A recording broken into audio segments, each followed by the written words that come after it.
Hi and welcome back to Simply Devine Creations.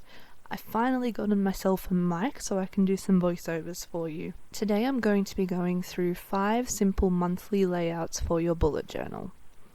The first layout is what I like to call the classic layout. It is a simple grid spread which you will see me use for most of my month setups, as this is my favorite, mainly due to the fact that I find that I get a lot more space to write in the days, which is useful for me. I did start out by freehanding the grid, but I didn't like the way it looked, so I changed over to using a ruler for the rest of the spread.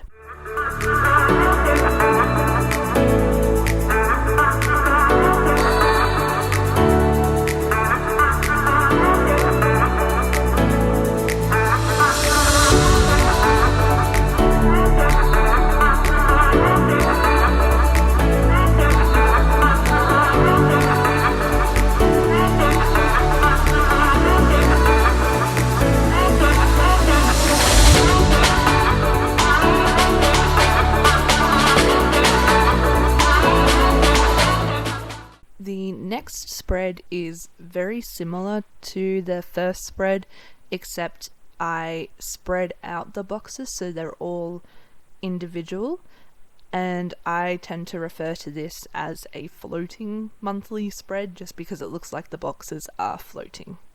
I did also add some drop shadows to the boxes on this spread. I just think that it gives it some dimension and it just makes it look a little bit prettier without much effort.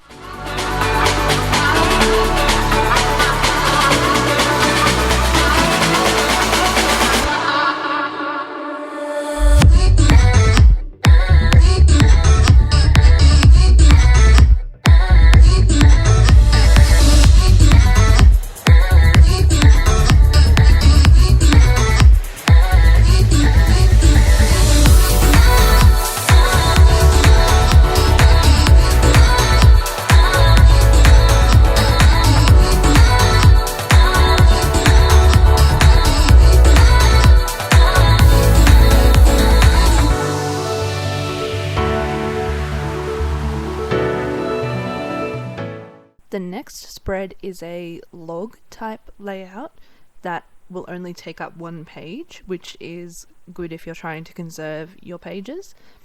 I don't tend to use this sort of spread very often because I don't think it gives me enough space, as you only get one line per day, but if you had a quiet month coming up, this might be useful. I also tend to find that my eyes can get lost looking at this long list of dates, and that's why I highlight the weekends just to separate the weeks and make it a bit easier to read.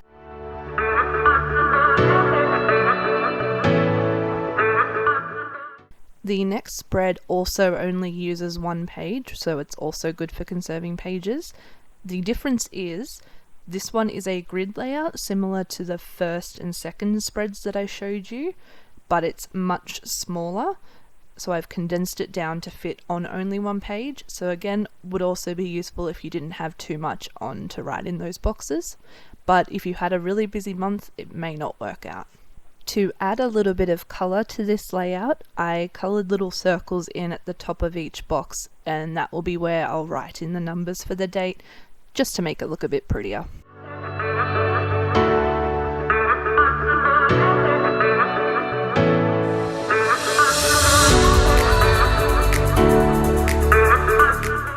The final spread for this video is a bit of a different take on the monthly layout. The first 4 layouts I have just shown you all had the weeks going horizontally across the page. This spread actually has the weeks going vertically down the page.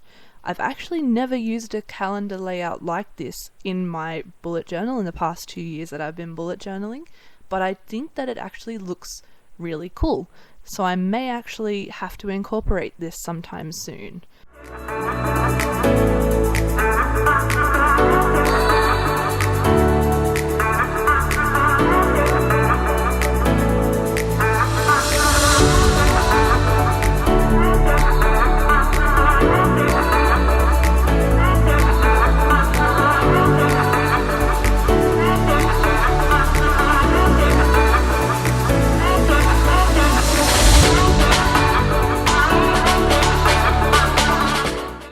thank you for watching my 5 monthly spreads video. I hope you enjoyed it, and I hope it gave you some inspiration for some new spreads to try out in your bullet journal. If you liked this video, please don't forget to give it a thumbs up and subscribe to see more content like this.